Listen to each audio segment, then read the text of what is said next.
Countess now Van Dracovin, Lord and Emperor of the Dracovin Empire, and welcome! It is time to continue my discussion of the 5th edition of Dungeons & Dragons, 5th Ed D&D, and we've been talking about being a Dungeon Master. Alright, we started talking about treasure, we've been talking about, of course, magic items and the types of them. Let's start by finishing up today with that. So, a staff.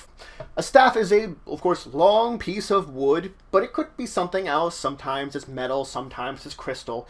But it's basically a 5 to 6 foot long shaft of something that could be smooth, could be gnarled, could be interestingly decorated, that produces magical effects.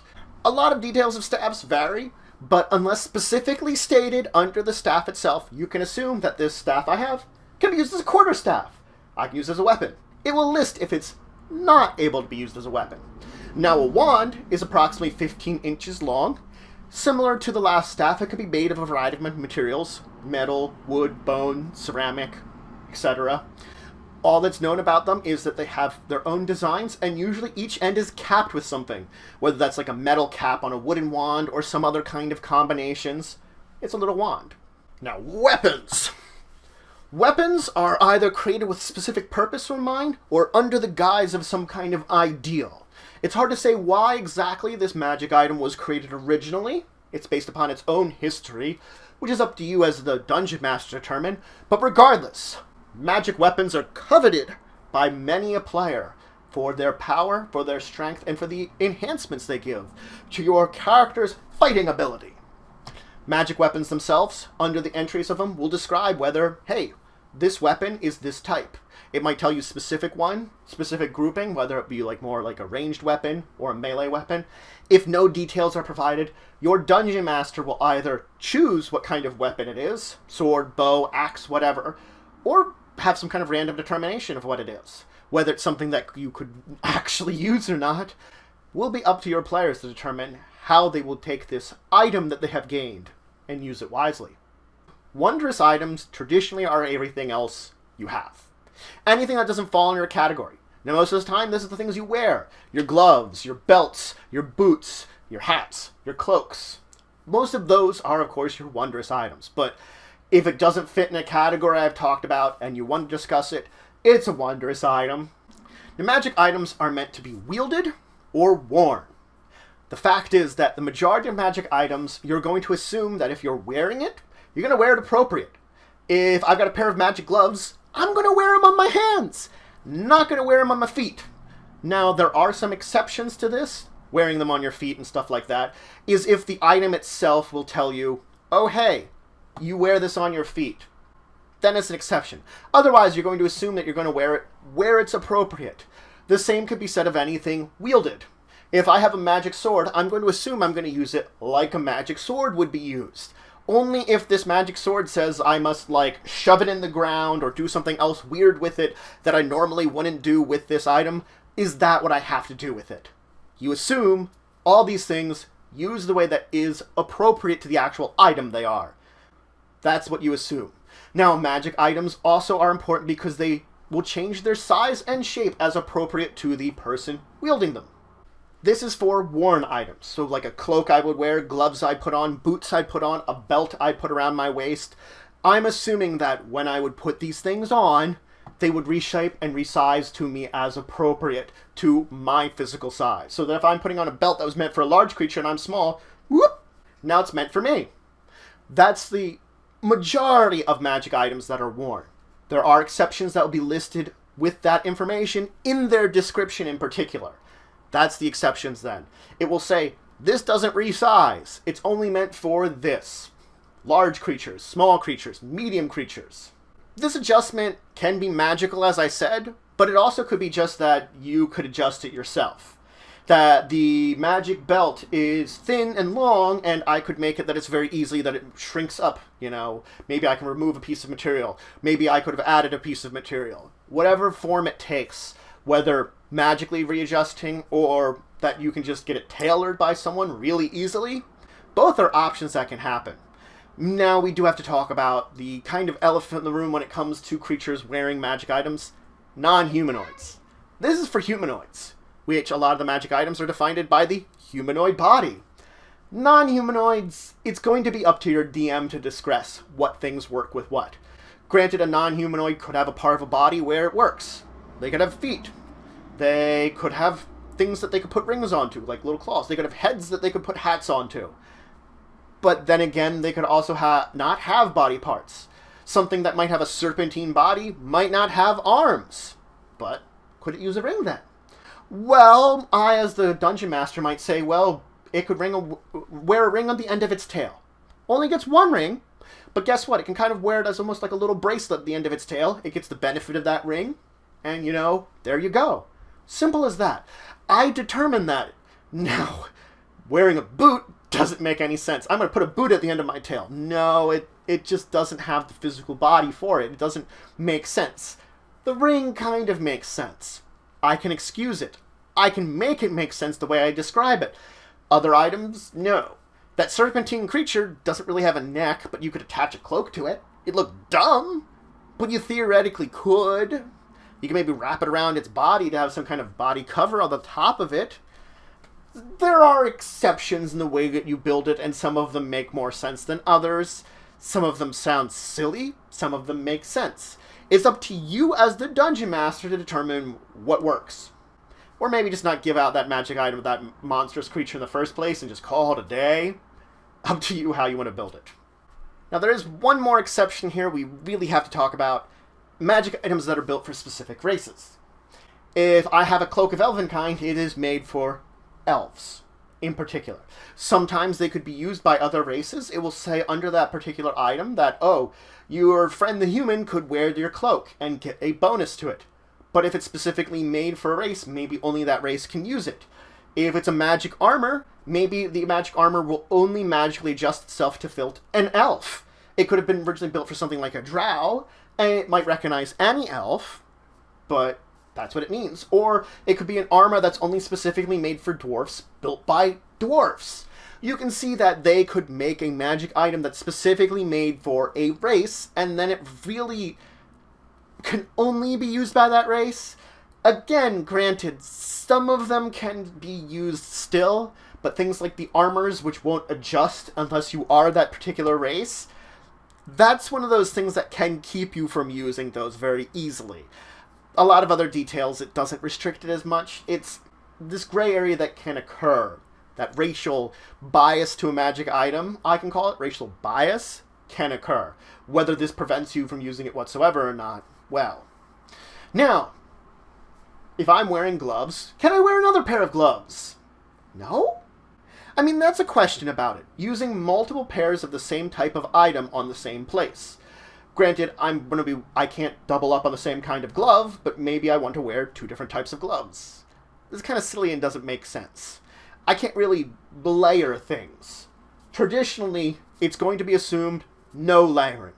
There can be exceptions. That's the thing I'm going to say about it. There can be certain types of exceptions. Maybe I have some kind of undershirt and some kind of heavier shirt on the outside. So I'm wearing two magic shirts, and traditionally, hey, they don't seem like they work together, but the types of shirts, the way I've arranged them, maybe it looks like a certain type of outfit. Heavy outfit, but an outfit nonetheless. Using multiple types of cloak. Maybe one of them's more like a heavier cloak that if it's in colder weather I'm going to put on. The other one is particular just for everyday cloak use. These type of things can make exceptions that I'm not going to say use them in your own games. I'm going to say you as the dungeon master have discretion. DM discretion on whether or not multiple types of the same type of item will stack in a particular point in the body. Others make no sense whatsoever, like multiple pairs of shoes or boots. That never would work together. So you can see how that's an impossibility. Physically putting a boot in a boot, really, that would prevent that sort of thing. Others, yeah. Now that leads us into our next part of this conversation, pairs. A pair of gloves, a pair of boots, a pair of earrings. If I have some kind of magical pair, I need both. If I have just one, I don't get anything. I need both for it to function. I need both boots, both gloves. If it's a pair, I need both pairs. Now, let's talk about activating your magic items, because some magic items require something special to activate them. Normally, generally just the, oh, I hit it with a sword. There is those exceptions. Maybe it's the magic sword activates when I stab something with it. Maybe the magic cloak activates when I wear it. These are specifically types of activations. Others will say, you need to wield it in a certain way. I need to press a button. I need to say a command word.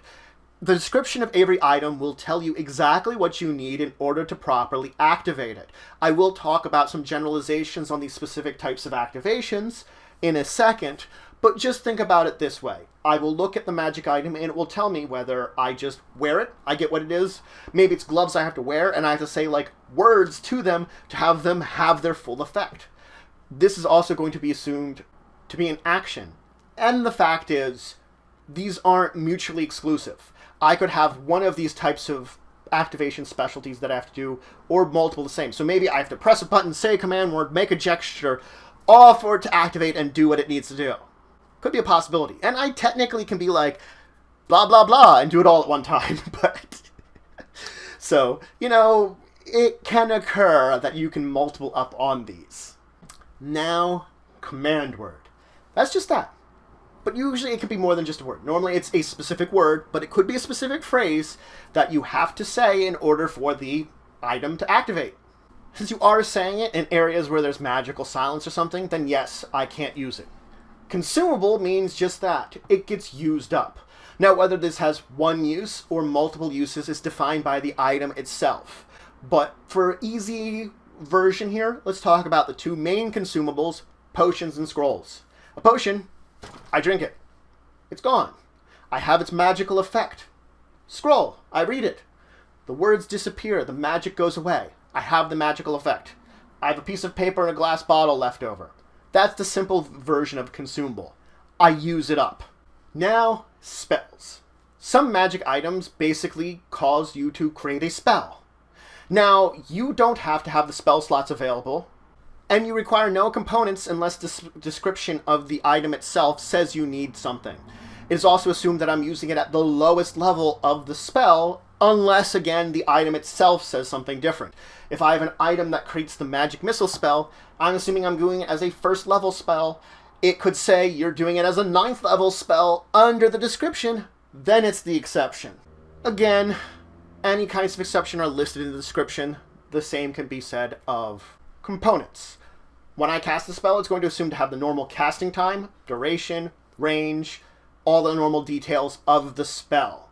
Certain things like potions will actually bypass the spell casting part. You just drink the potion, that's the action you take, and afterwards the spell effect with its normal duration hits you. So there are some exceptions to any of these details. Whether it's changing the casting time, it might say that this has a particularly different casting time, a different range, a different area, a different anything. Those will be listed under the description of the item if any changes have occurred to the base way the spell works. Otherwise, you assume normal across the board. I cast at the normal casting time of that spell. I have the normal duration. I have the normal effect. Normal range. It will just list if something changes. Then you assume change. Otherwise, you just digress to the spell. Now, certain magic items, such as staffs, require you to actually have spellcasting in order to use it. If you would have multiple classes that have spellcasting, you choose which spellcasting class you are using when you are wielding that staff, because that staff itself will tell you how the numbers, the information on it, is deranged from your own spellcasting abilities. If you are a class that does not have spellcasting ability, but still has some kind of ability to use magical items, such as a rogue's use magic device, then yes, you still may be able to use this. Your spellcasting ability modifier in this case will be 0 automatically, but you will get your proficiency bonus when it applies. So you can have that exception of spellcasting only item being used by the non-spellcasters, just something like rogue's use magic device. Now, magic items are exceptionally resilient to damage. They're hard to destroy. This means that every magic item has resistance to damage. Simple as that. It takes half the damage it normal would from any source. Artifacts are even crazier. Artifacts cannot be destroyed unless you meet certain conditions as described under those artifacts. So you can see how magic items in general are tough things to crack, especially if you want to get rid of them. You have to figure out, have a good enough attack to crush that normal magic item. And artifacts, well, that can be an adventure in and of itself. Look, a la Lord of the Rings and destroying the One Ring. Think about that. That's an artifact. That's destroying an artifact.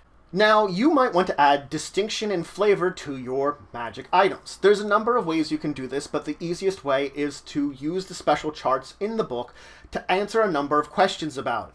Why it was made, who made it, when it was made, what was it used for. A lot of these questions, when you answer them, add history and details to this magic item and allow you to create a unique and interesting version of whatever magic item it is. This cloak, these boots, these rings, these weapons that might have just been themselves generic as the magic items. You're adding a level of flavor and history to them that when your characters inherit them, that's what they have. You can either roll as many times as you want in this chart. You can disregard certain ones that you don't feel are appropriate, especially if it's something that might be made by a particular race, whether or not it's in tune to only be used that race or not. If elves made this item, then something that doesn't sound very elven, you can choose to ignore that as adding it in if you're, again, rolling a couple of times or even choosing some of these. These charts include the creation of it, like who created it, why they created it, details that might be in its history, minor powers that it have that aren't going to have a major game effect, but might make something a little more interesting. It might be that this item that you have is also a key to something. That's an interesting quirk. Granted, you can only use it once to unlock this one thing, probably in the place that you found this magic item, or the place this magic item is effectively telling you to go to, that is like linked to some ancient civilization, and its tomb, like one of its tombs over here, it's a key to unlock stuff over there. Oh, I've used it. I'm done with it. It's still the magic item it was, but it had this interesting magical ability. Also, some of them give quirks. So you could add a quirk to that when you're wielding it, you have a little bit of quirk to you. These things add detail to the magic item itself, that when I've attuned with it, when I'm wielding it, a little bit of history, a little bit of information could help you develop it and could lead to story opportunities. Could lead to story opportunities in adventures they could go on, or just little tidbits about like when people would recognize it, that you have the magic item that slayed 1,000 orcs. Well, orcs might hate you for having it, and races that hate orcs, things like elves and dwarves, might love you for having it. You see? Story elements. And whether, again, you use that directly, you might not be an adventure that has any orcs whatsoever. So, only if you meet elves or dwarfs, they might have a more positive attitude about you. You might not have to worry about any major story beats, just the little minor ones. And those little elements that add to your adventure with a magic item make it more interesting to have, make it a more integral part of your entire adventure, even if it's the most minor way. Now, let's talk about randomly determining magic items, because guess what? This is the last thing I'm going to talk about today. There are 9 charts in the book that you can reference if you need a random magic item. This is traditionally going to be associated with a hoard. When we were talking about treasure hoards, of course, each of them will tell you, you look at magic item chart A, magic item art I. You look under there, you roll X number of times, you get X number of magic items, you add them to the hoard. Like any random chart, you of course can take actual random rolling or choose one. It's just telling you an idea of these are the types of magic items from these groupings that you have as an option to add into your hoards. This is just another way to make it have a little bit of random effect, give you some ideas when things are associated. Again, when we're looking at the various hoards, different levels and such, which would tell you which magic items of which charts you need, there you go. You have an idea of what magic items to add in. But that's it for today. So, we talked a lot more about magic items. Finished talking about the types, and then we talked about, of course, using them, wielding them, activating them, and then just hinted on the various quirks and ones you can roll to. In the next episode, we are going to move on, though. We're still talking about magic items. We're going to talk about sentient magic items. Magic items with their own minds. And then we're going to talk about artifacts. The most powerful of all magic items you could theoretically gain ever. And they are very important to talk about when they are used, how they are used, and what it means to use one in one of your games. They are vastly important to talk about in this case, so we will discuss them quite in depth. But I hope you're having a great day, and until the next time, I bid you farewell.